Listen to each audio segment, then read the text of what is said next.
now. What the fuck happened?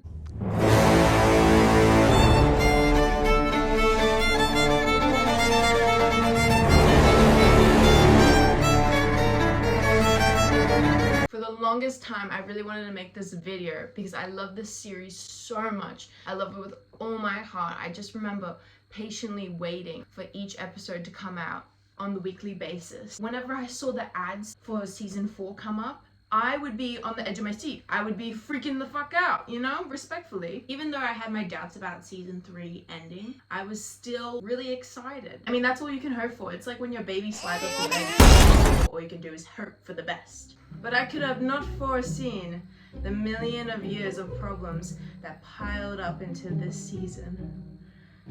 And Blow A train. it was intense. If you have been living under a rock and you haven't seen The Boys, in summary, you're introduced to this guy named Huey Campbell. He's just your average Joe, you know, he works at this tech store, he has a girlfriend. He doesn't have a girlfriend. She is brutally splattered all on the side of the pavement by a superhero, nevertheless. Huey is distraught. He meets this guy Butcher, who introduces him to a group of normal humans trying to take down this corrupt company called Vought. And Vought is basically the Disney of this world. Cover-ups and fake company smiles, billboards, interviews, billions of dollars in franchises. As the show goes on, we see these characters develop, we fall in love with them, and anyone can die. This show handles systemic issues and character building with such care. It really feels like it's built in realism. It feels hard to wrap your head around the fact that these normal people are trying to take down this Jeff Bezos company with the disposal of superheroes that can kill you in a millisecond. And that's what I fell in love with. I fell in love with this show because it actually gave me something to Be in anticipation for the suspense. And before I dive into how season 4 has literally ruined my life in 10 million ways, I would like to ask you to subscribe, comment, tell me how you feel about the video, like. Oh, brother, this guy stinks! I know it's been a while since you guys see me, but I've been really busy just working and getting everything in orbit because sometimes it gets overwhelming, and that's okay because I will always come back. I always come back. This episode starts off with Victoria Newman is celebrating her vice presidency. Homelander is on trial for killing an innocent protester. Butcher is dying from Temp V. Starlight now has the ability to fly, but she doesn't want to be known as Starlight. Ryan is now outed as Homelander's son to the media. Our team is sneaking around this party about to assassinate the vice president, Victoria Newman. Minutes to make your opening statement.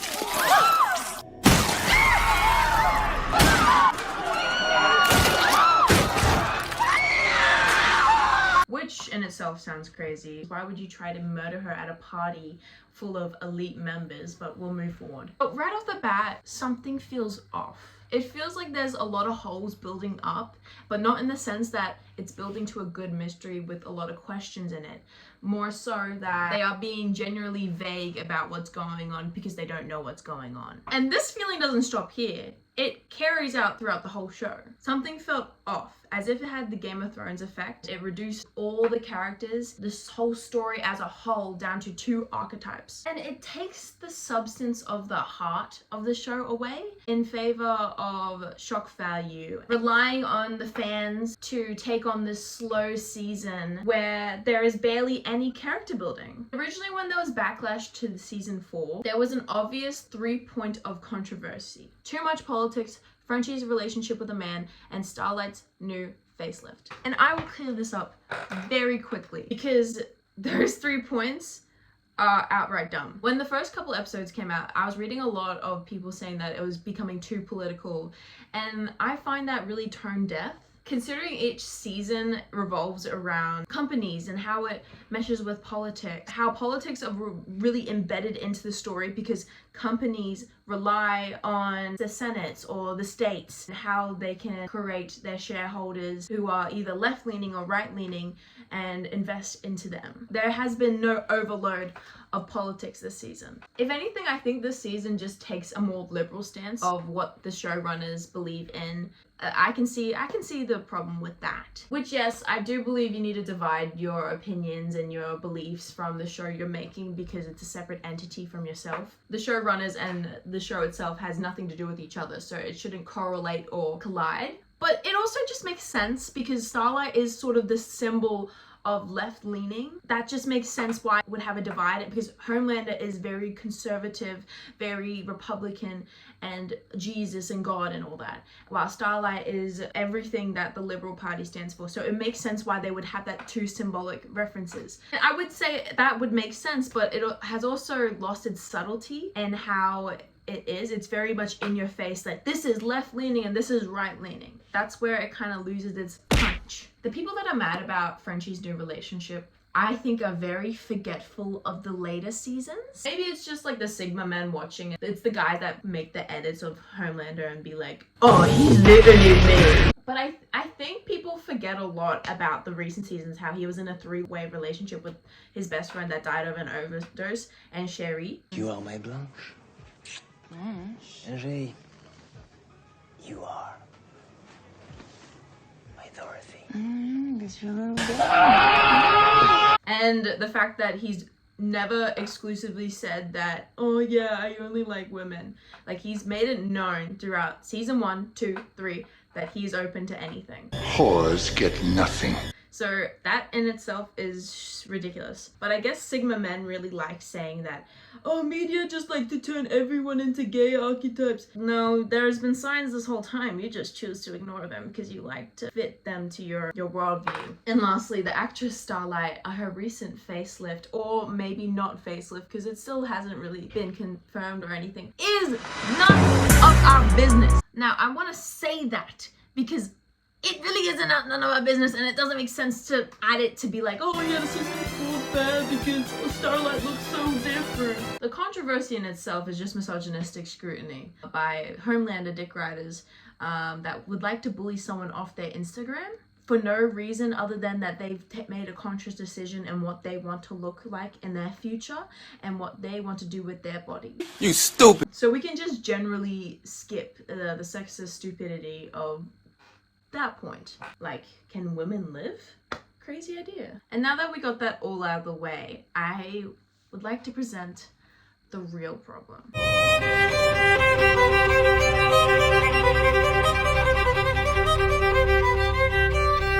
Now, the real problem is quite honestly more understandable than this woke mob is trying to corrupt my TV show.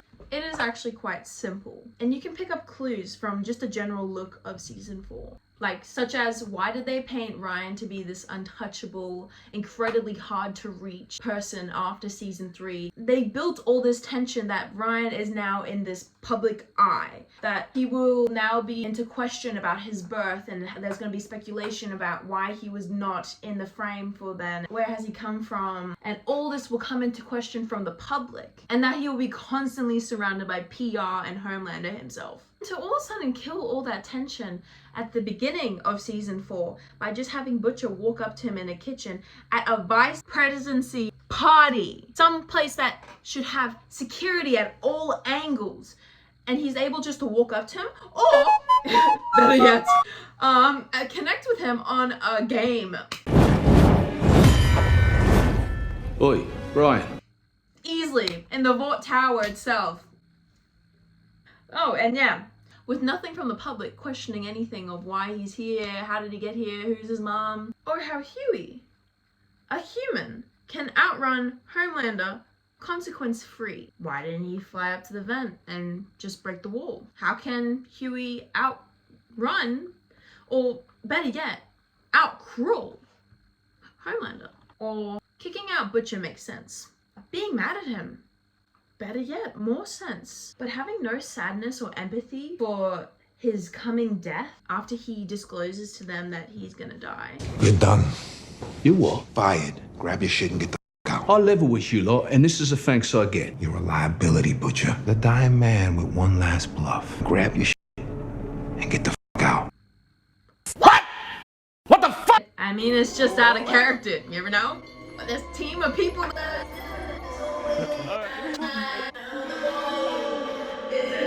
Mark, stop it!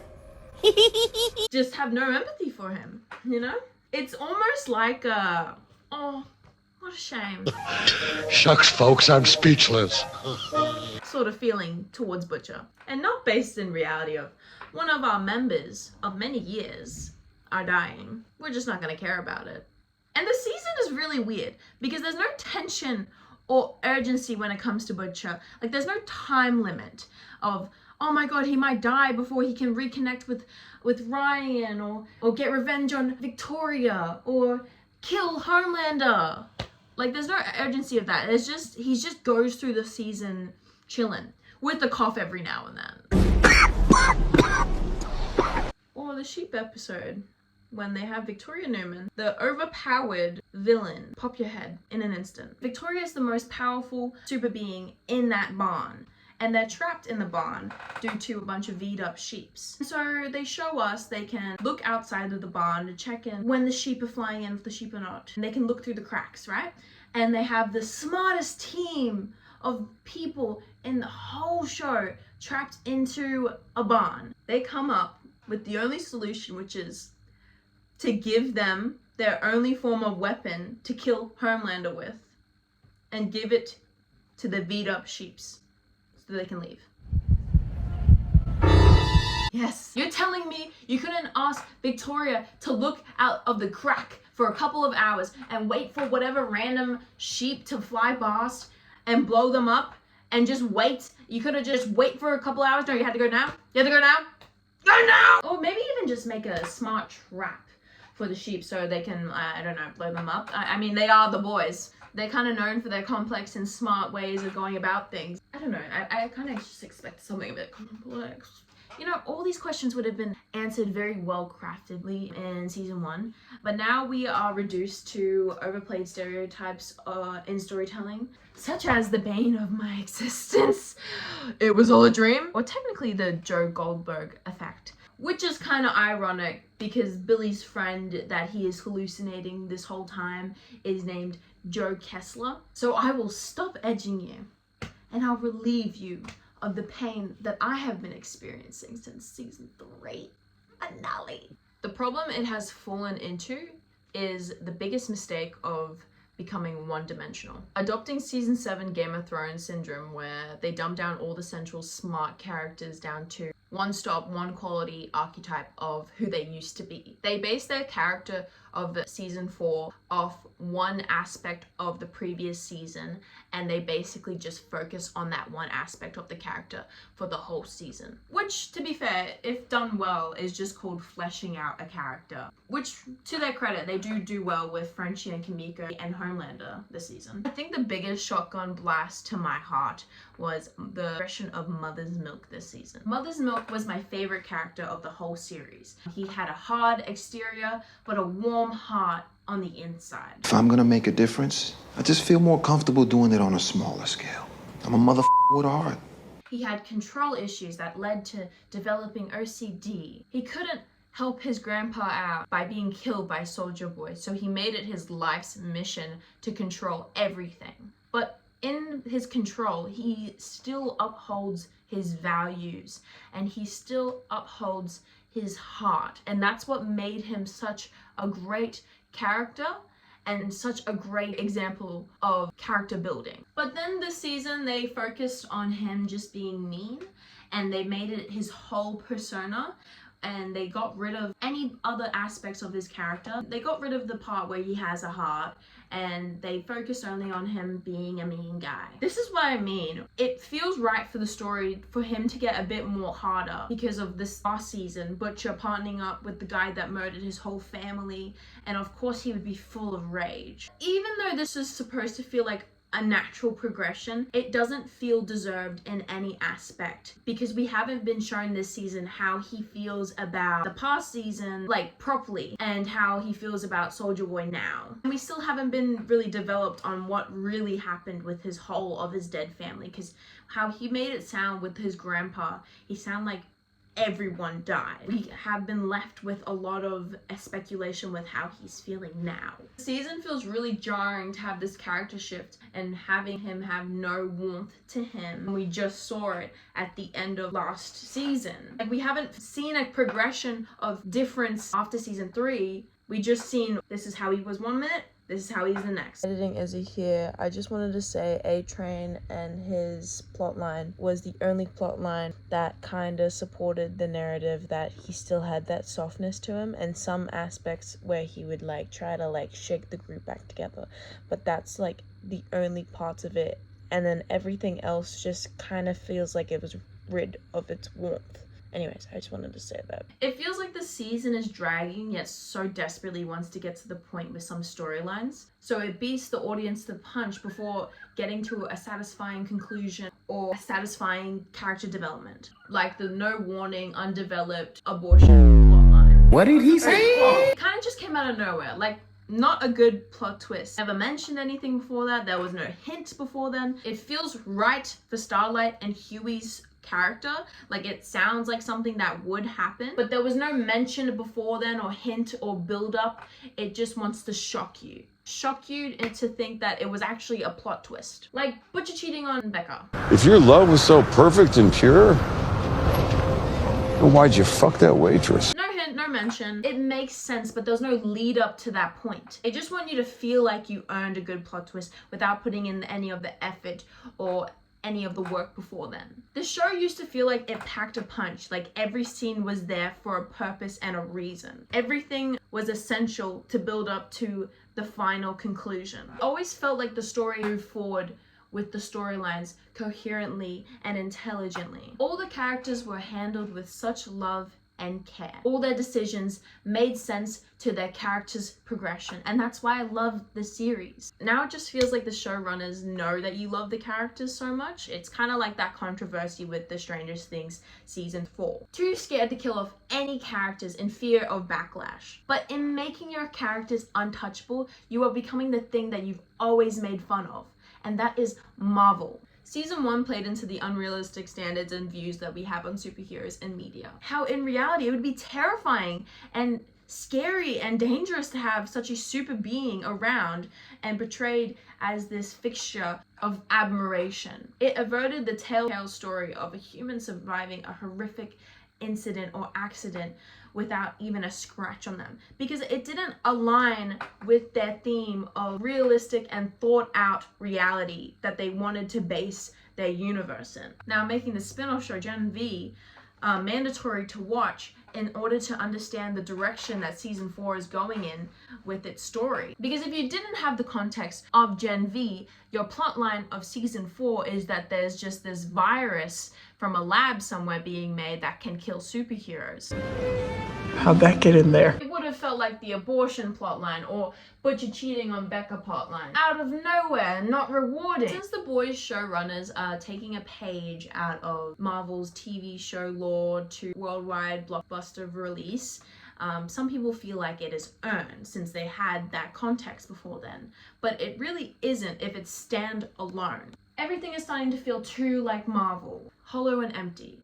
No longer feeling excitement or severity of what the events are going on. Allowing to value big set pieces over character development. It feels like shock value now, without the humor or subtlety. It becomes edgy instead of satirical. Because it doesn't sound very different, but it is actually incredibly. Being edgy is distasteful, shocking humor that has a very strong connotation. It leaves no room for speculation. While being satirical is a complex set of humor that is based in nuance without a universal answer, leaving more to be desired. Which in season 1, satirical humor would go hand in hand with subtlety, which made it feel thought out and made it feel like the audience wasn't being talked down to. Now it is showing superhumans performing the human centipede and shouting at you to laugh now. Oh gosh, I'm nervous.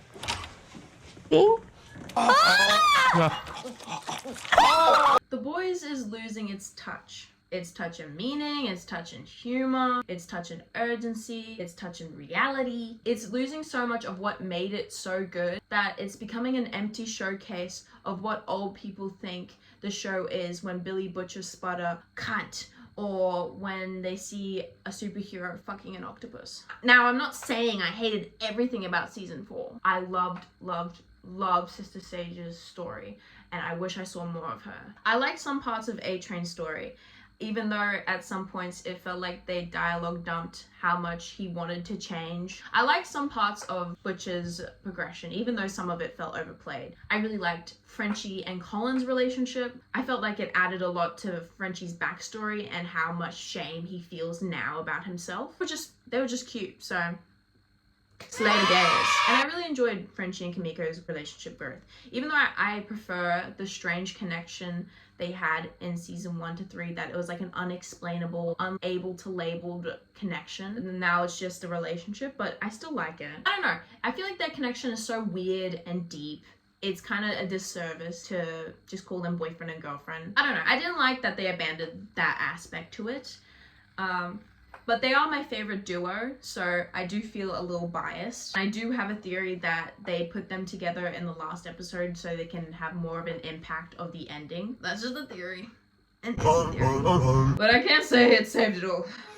So, because of one entity that ruined it all for me. Firecracker! Oh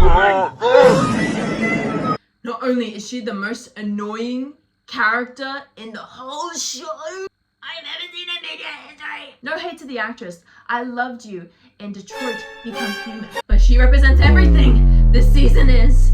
The emptiness, the soulless of the character, a hologram of a fake meaning. But I could say that storyline makes sense of the bully build-up, but there was no build-up.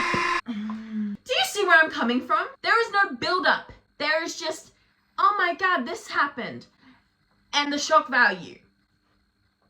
I don't know why Starlight was so scared in that scene where she was like confronting her. We do not care. I know it was questioning her beliefs and her values and everything. Who she is as a person, if she is a good person.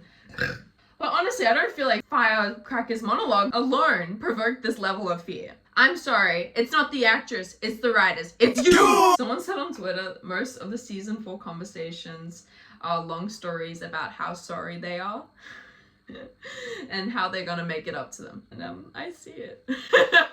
I see it. Another thing I would like to bring up, the amount of exposition dumps this season in season 4 is crazy. Yes, in previous seasons they had a lot of conversations about what was going on, but it was done in such a smart and subtle way, it didn't feel like an exposition dump. Like they would do the showing, not the telling, or they would bring it up in passing and then come back to it later. Like it'd be a nice callback because they've already brought it up to begin with. Or even when it used to just allude to what's coming ahead, and small moments of conversations of what the characters and the events are coming up are like. But now we got a whole lot of this. We're gonna out you. We're gonna go to the press, tell them you blew up Congress. I still got the Red River files. Mutually assured destruction. I hurt you, you out me. You out me, I killed everyone you've ever loved. You see, some clever cunts over at Gundogan University cooked up a bug that latches onto the V in their bloodstream. That's completely harmless to humans, but to suits, diabolical. Shove this shit into me and Kamiko. Drop dead? Yep. That's the only dose. I say we fucking leg it. Which was right. It's too valuable. Okay, we run. We don't all make it. There's so much dumping, I may as well grab my bin liner and bin pickup. I just don't care anymore. There's no coherent goal at all. There's just remnants of what they might be searching for, and not sprinkled into like a fun way, sort of find out thing. Just in a messy way, like we don't know what we're doing way. Like there used to be a clear goal, like we have to kill Translucent, we have to find out what Compound V is. Now I'm just guessing. Like I guess we have to find Todd so Mother's Milk's daughter can get closure. Also, his death is only mentioned like one time to his daughter and Mother's Milk, and then it's kind of like swept under the rug. So they made it out like, oh, she needs to find out what happened to her second dad. And now she doesn't give a fuck. Like, I guess we're going to this event because Sister Sage is there. I guess we are going to kill Victoria Newman at her election party. That is what. I know they were desperate, but Still wild. It just sounds like a confused teenage girl just going with the flow of her group. The show loves focusing on all the wrong places. Yes, let's make Victoria Newman so overpowered, but then let's do nothing with her. Let's introduce Starlight to having new powers and brighter lights, but then saying that she lost some of them and that she can't control them. Let's make a big deal that Starlight is finally talking out and having a speech, but then just before she starts her speech, let's cut it off and never talk about it again.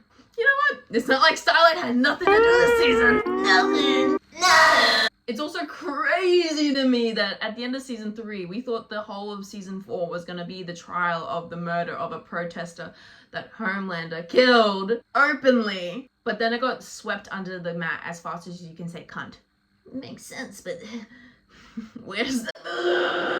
I don't know. It's just sad because it used to be fun and inventive. Like Huey's dad's plotline. Oh my god, a new change of clothes. In reality, I didn't film the end part. I forgot. Just in more mask look, you know.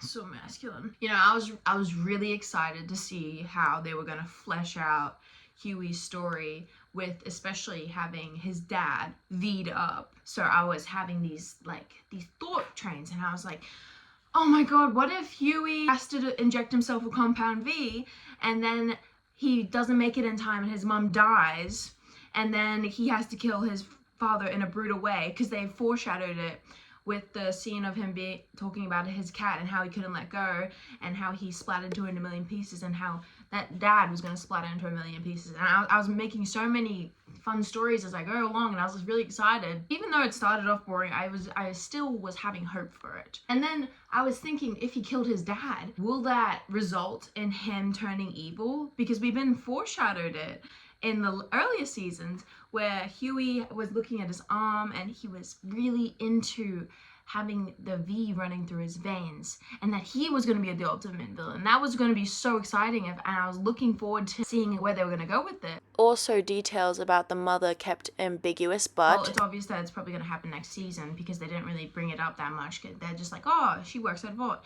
in a very glossed over way, so it's obviously going to come back in the next season. But in this season, I was like, what if he comes out and had a bigger part to play in the previous seasons and she's actually this big force in Vought and then Huey's like overcome with anger and kills her and then turns into a villain that way. Like, I was like thinking of all these different ways how they could creatively and inventively go down these holes because I've known the show. The show is known for being thought out, subtle, and creative. And I was thinking, I was like, the last thing that's going to happen is they're going to do this boring and obvious execution of the father in a sweet send-off way, and he's going to have his mom with him, and that he'll have to kill him. But what the hell, boy? And guess what? I felt nothing. Nada. For anything to do with Huey's dad or anything with Huey to begin with.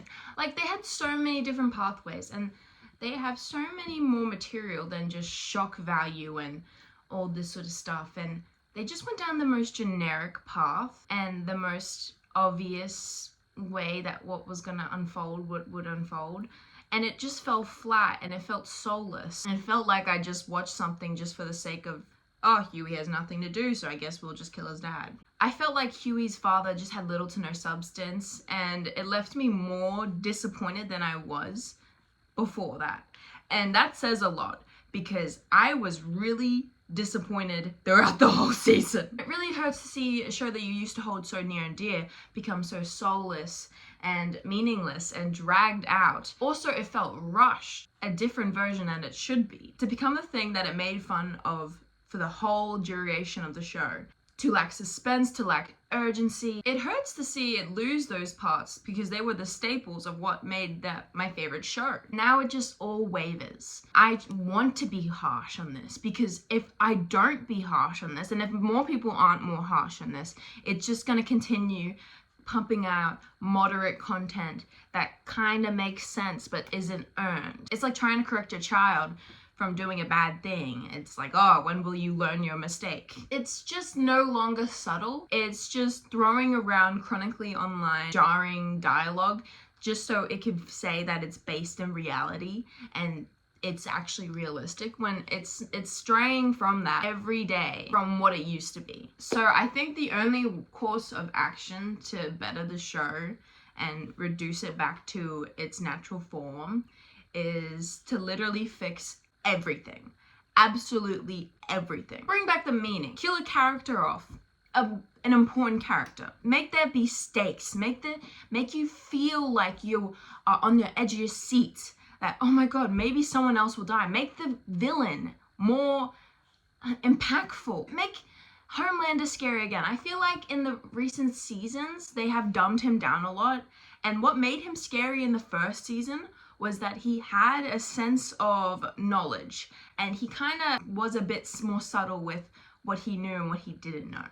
And now they're trying to paint him as like a silly, goofy character that doesn't know anything about business when he's grown up in the business industry. And I'm not saying I'm a Homelander Sigma male supporter. I'm not. I'm just saying, if you want to make the villain more impactful, you have to give it more sense of urgency, more sense of meaning, more fear. Do anything. My baby is burning in the pits of fire that they are calling satirical humor. And you know what? I won't be surprised if they showed that baby burning. I don't know. I'm not a writer, I guess. I don't have experience in this, so I guess don't listen to me, but subscribe. Subscribe, like, comment, say all the same things, you know what I'm saying? I feel with all my Badusi that they added music after the fact, because I remember season 4, episode 1 being very, very quiet, and that's why it felt so off. And now there's some music cues. I don't know, it's just a theory. An Izzy theory. In conclusion, I really hope for the next season that it will come back to the roots of the past. And, you know, it's my pride and my joy, my baby. And to see it come to this level, it's kind of upsetting. But there is still a point where we can turn around and save it. But I'm not nitpicking. It feels like a shift that's waned in. Thank you so much for watching. And thank you for your support again. Yeah, I'll see you around. Bye.